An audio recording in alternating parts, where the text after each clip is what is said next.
It's time to get your news on.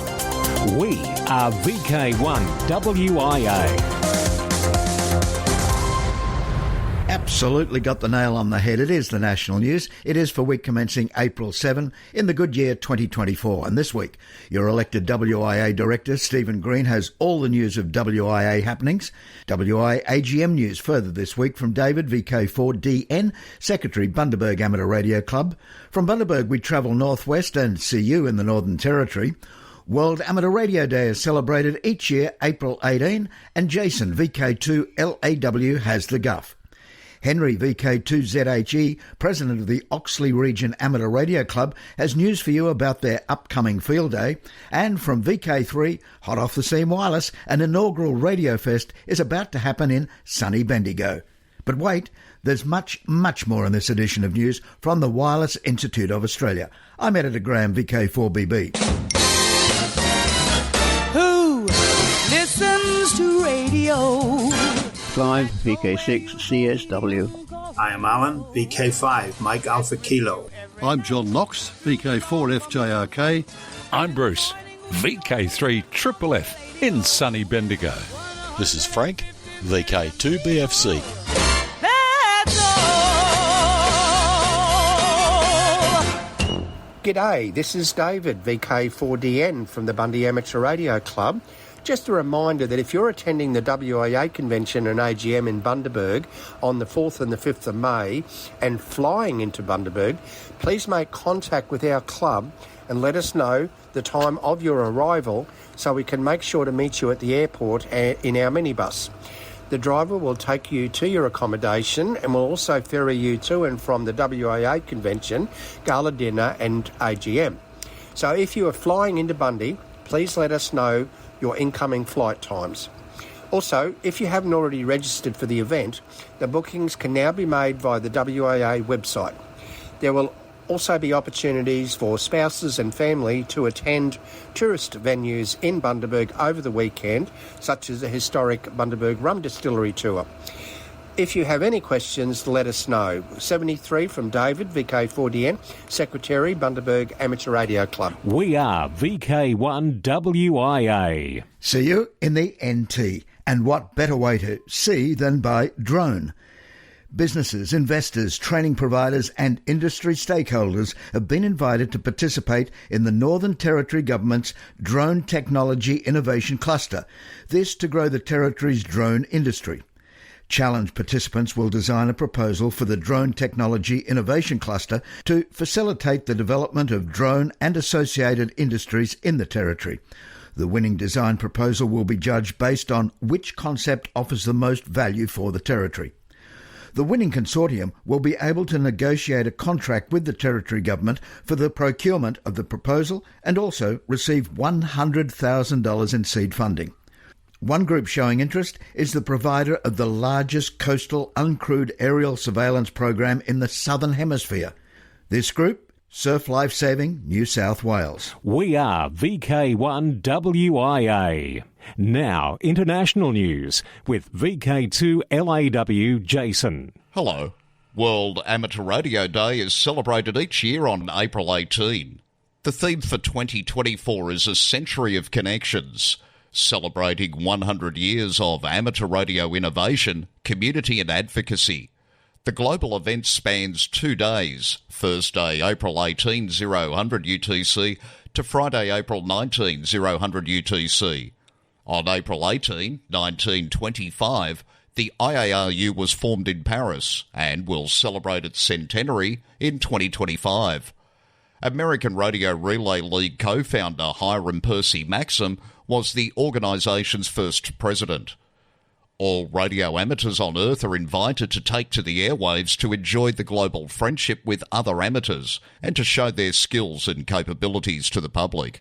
WARD is not a contest, but rather an opportunity to talk about the value of amateur radio to the public and fellow amateur colleagues.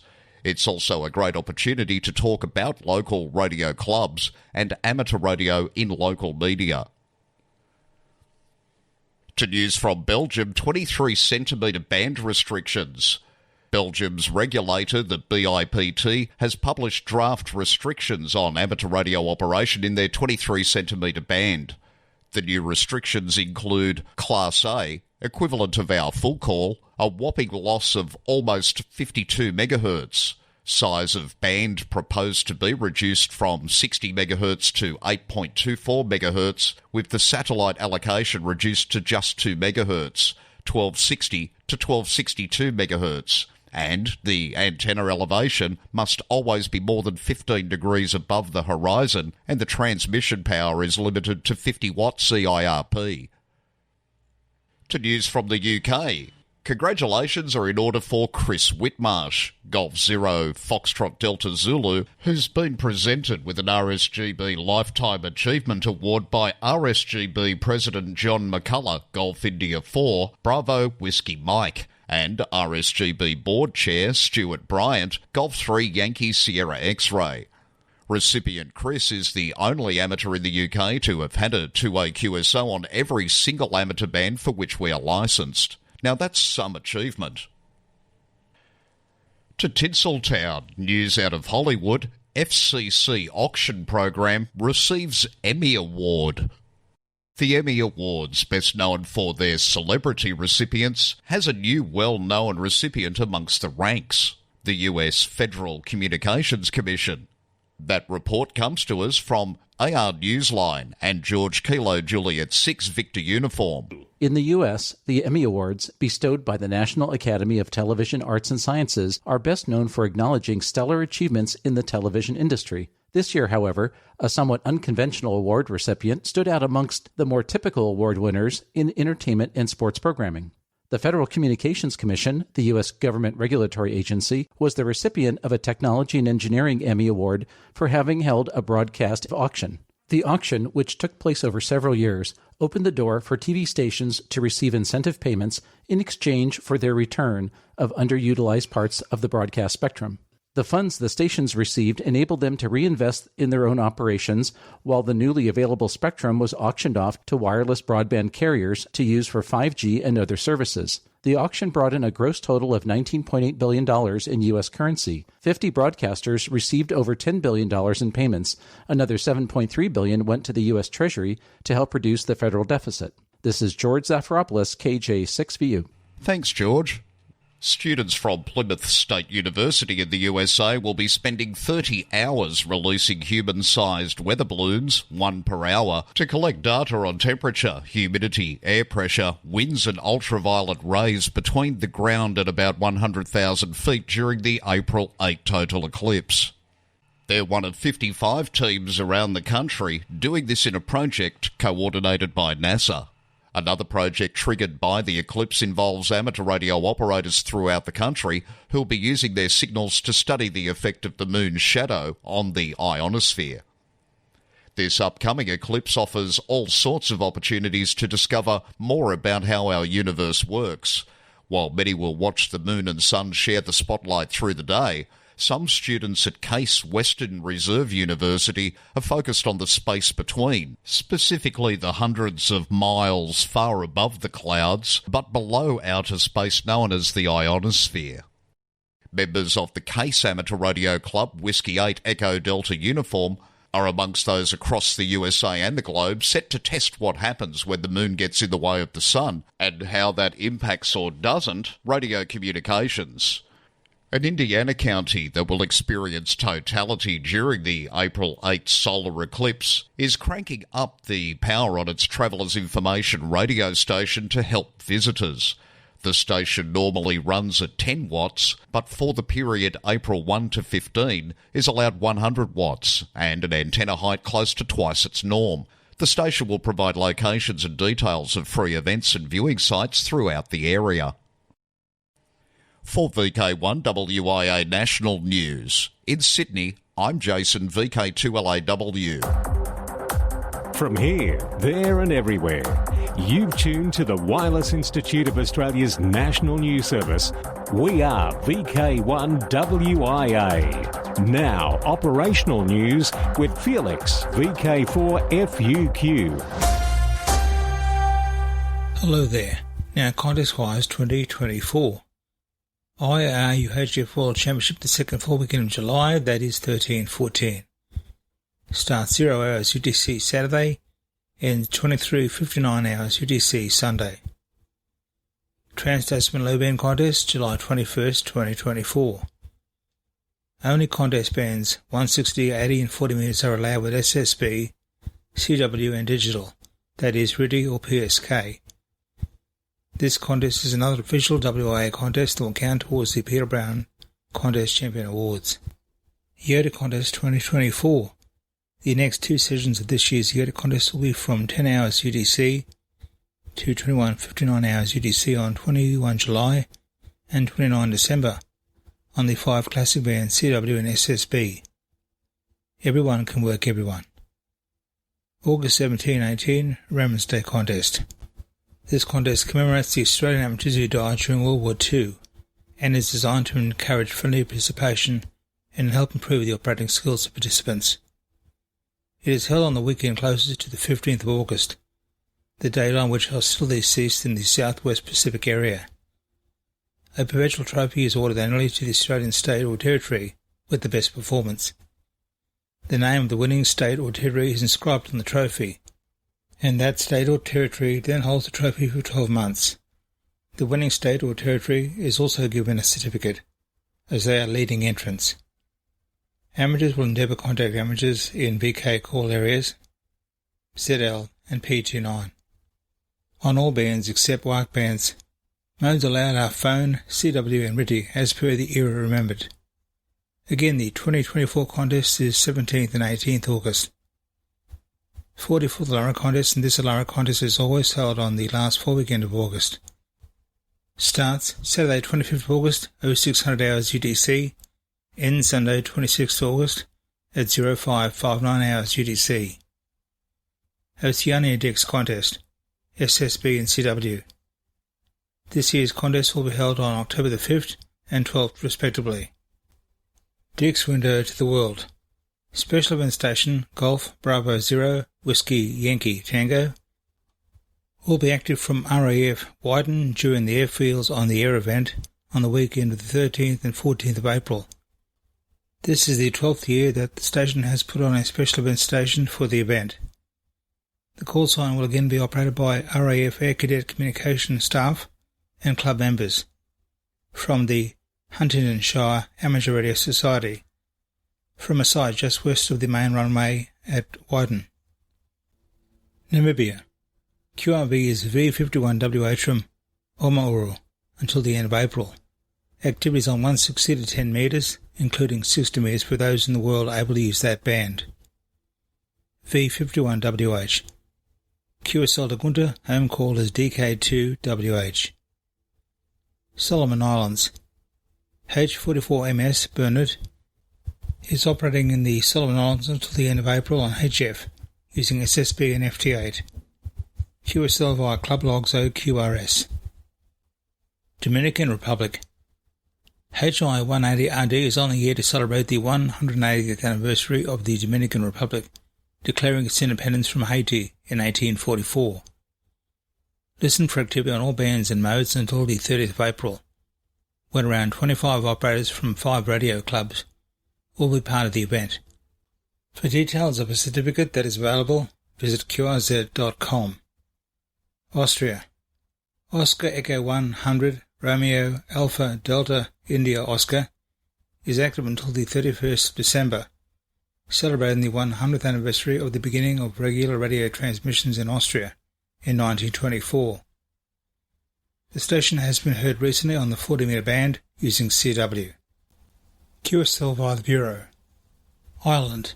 Special event call sign EI80MB is active until the 31st of May to commemorate the 80th anniversary of the rescue of 168 German seamen who rescued from the waters of the Bay of Biscay after a battle between British and German naval forces in 1943. The men were carried out by a small Irish coaster called Curlog, which had the call sign EIMB. The rescue took more than 10 hours. QSL EI80MB via Club Logs OQRS or via EI6AL. For VK1WIA National News, I'm Felix VK4FUQ Inningham. From here, there and everywhere, you've tuned to the Wireless Institute of Australia's National News Service. We are VK1WIA. Now, special interest group news with Bruce, VK3FFF. And a very good day to you.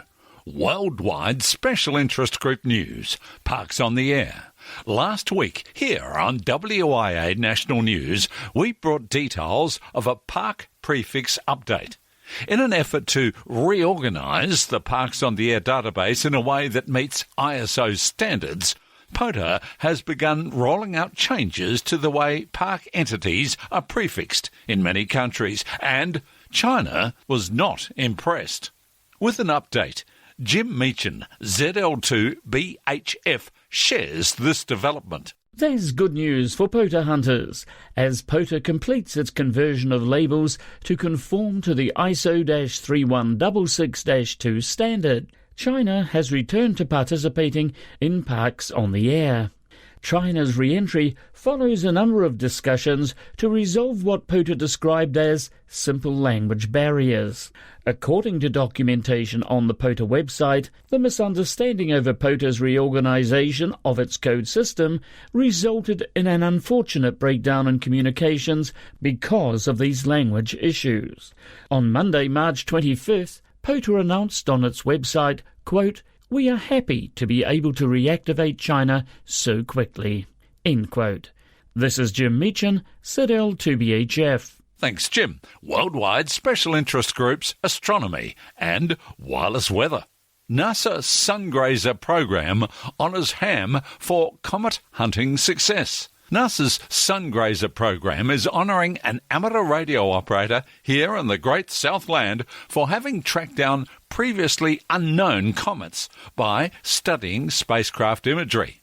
We hear about him from John Williams, VK4JJW. Congratulations to Peter Barrett, VK3PB, who's been recognised by the NASA Sungrazer program as one of the top successful volunteer comet hunters. Sungrazer is a NASA-funded citizen science program that encourages anyone to participate in the discovery and reporting of previously unknown comets. According to Sungrazer, Peter was the first to locate a comet in imagery from the Parker Solar Probe launched by NASA in 2018. Using a computer program he wrote for this purpose, he's also identified comets in archived images that were collected by 4 spacecraft. NASA Sun and Space made the announcement about Peter earlier this month on social media. Viewers of Amateur Logic TV may be most familiar with Peter through his previous appearances there. This is John Williams, VK4JJW. Thanks, John. Shields up. Stardate, October 19, 1989. A monstrous X-13 class solar flare triggered a geomagnetic storm so strong that day that auroras lit up the skies worldwide the following day. Had you been flying around the moon at the time, you would have absorbed a dose that would most likely have killed you within a month or so. This is why the Orion spacecraft proposed to take humans on a moon flyby mission this 2024 year has a heavily shielded storm shelter for the crew. But shelters like that aren't sufficient for a flight to Mars. Protection comparable to what we enjoy on Earth would require hundreds of tons of material, and that's simply not possible in orbit. The primary alternative, using active shields that deflect charged particles, just like the Earth's magnetic field does, was first proposed in the 1960s. Today, we're finally close to making it work. Worldwide Special Interest Groups, CW. Before voice radio, the world was connected by telegraph. Dougal, VK4EKA, joins us. Before radio, the world was connected by telegraph. First invented to make marks on paper, the operators learned to read the message from the clicks of the relays. Adding a passive amplifier by putting the relay into a wooden box had operators messaging the world. Warren Fritz, VK4FJ, has a collection of Australian and New Zealand sounders and Morse keys from the early telegraph and will display some at the April 8th social and technical gathering of the Darling Downs Radio Club Incorporated. All are welcome to come and see the telegraph equipment and maybe even try reading the sounders at 7:30 p.m. in the community rooms above the Toowoomba City Library. This is Dougal, VK1WIA for the Darling Downs Radio Club Inc.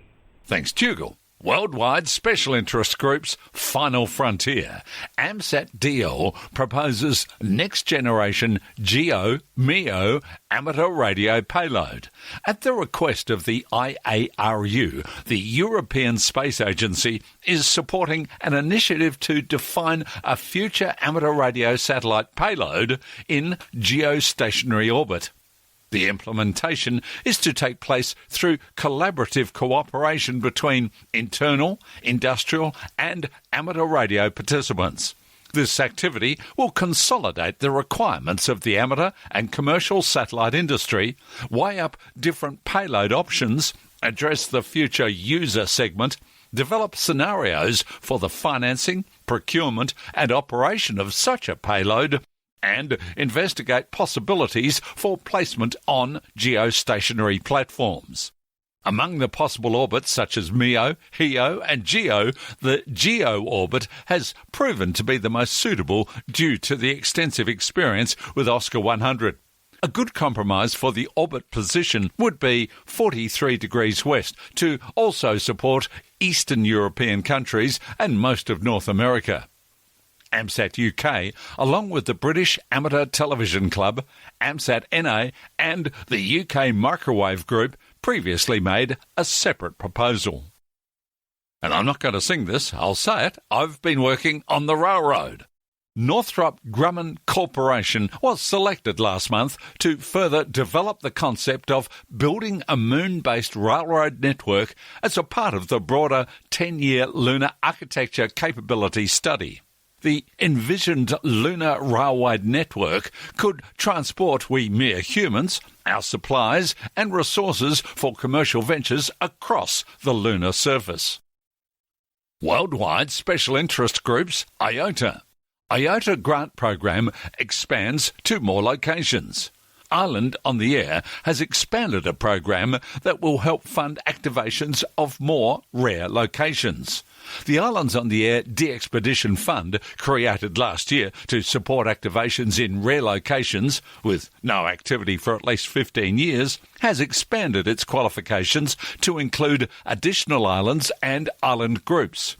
The fund's original announcement last September said it would provide grants to assist operations from IOTA references confirmed by fewer than 1/4 of IOTA members in the last decade. This has now been broadened to include operations to those locations confirmed by fewer than 30% of IOTA members on IOTA's most wanted list. Both categories must have had no activations for at least 15 years. IOTA Limited believes that having two categories will provide an advantage for de-expeditions to an estimated 250 IOTA groups. Applicants should note the rarity of the IOTA reference they plan to activate, how long they will be there, how many operators they will have, the estimated number of contacts they expect to log, the bands to be used and, of course, the estimated cost of the de-expedition. Worldwide Special Interest Groups Maritime Radio Day 2024. The annual Maritime Radio Day is fast approaching. This year, it takes place on the 14th and 15th of April to commemorate the almost 100 years of wireless telegraphy service for seafarers, which ended with the closure in the UK of Portishead Radio on the 30th of April 2000. Commencing at 1200 UTC on the 14th and finishing at 2300 UTC on the 15th, this event is a great opportunity to QSO with ex-marine radio officers and coast station professionals who exchange details of their previous ships and coast stations. The mode of operation is CW, and all the HF bands are used, including the WARC bands. At the time of broadcast, 130 operators were registered for this event. A certificate of participation will be issued to all who submit results. Amateur licence holders are invited to register and take part as friends of MRD. SWLs may also submit logs. I'm Bruce, VK3FFF in sunny Bendigo. Across Australia, from VK1WIA, you're tuned to the WIA National News Service. In Melbourne, it can be heard on VK3REC 147.175 MHz at 9:30am. I'm Peter, VK3YE. This is VK1WIA. All points of contacts from today's news stories are to be found in print when you read the web editions www.wia.org.au. 2024, and here's your date.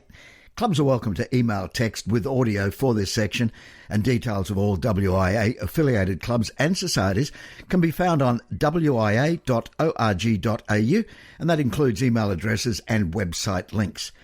For the whole of VK, it's the WIA AGM May 4 to 5 in Bundaberg. Make sure you come along there. All the directors will be there, and you'll be able to find out exactly what's going on at your WIA.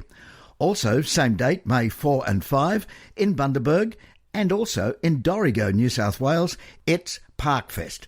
VK3, May 11, Moorabbin District Amateur Radio Club Hamfest, Kingston City Hall. National Volunteer Week happens Monday the 20th to Sunday the 26th of May.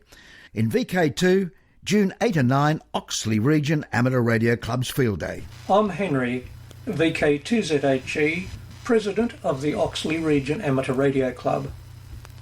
The Oxley Region Amateur Radio Club's 48th Annual Field Day will be held at the Warhap Showground Hall on Saturday and Sunday, the 8th and 9th of June 2024, during the New South Wales King's Birthday long weekend.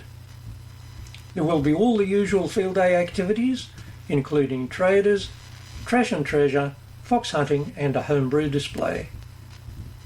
The field day dinner will be held at the Port Macquarie Golf Club on the Saturday night. Mark your calendar now for the June long weekend. The Warhope Showground permits camping, so it's possible to stay on site in your own motorhome, caravan or tent with power and amenities, but you must book ahead with the showground caretaker. I'm Henry, VK2ZHE for VK1WIA News. And from the Oxley region to Mount Gambier, same dates, June 8 and 9, it's the Australian Fox Hunting Championships at Mount Gambier. In VK3, Bendigo Amateur Radio and Electronics Club Radio Fest, August 18, this is Barrack's inaugural Radio Fest. The Gold Coast Hamfest happens October 31. Amateur Radio Experimenters Group Radio and Electronics Sale, Saturday, October 26, 10am, David Roche Park at Kilbourne. The Tasmanian Ham Conference happens November 2 and 3 in Hobart. And Spark Rosebud Radio Fest, November 17, Eastbourne Primary School, Allambie Avenue, Rosebud, in, of course, VK3. Now, till next we meet, I'm Graham, VK4BB. Walk softly. This has been the Wireless Institute of Australia with the weekly news service. This broadcast is in text, audio and video and is accessed on wia.org.au.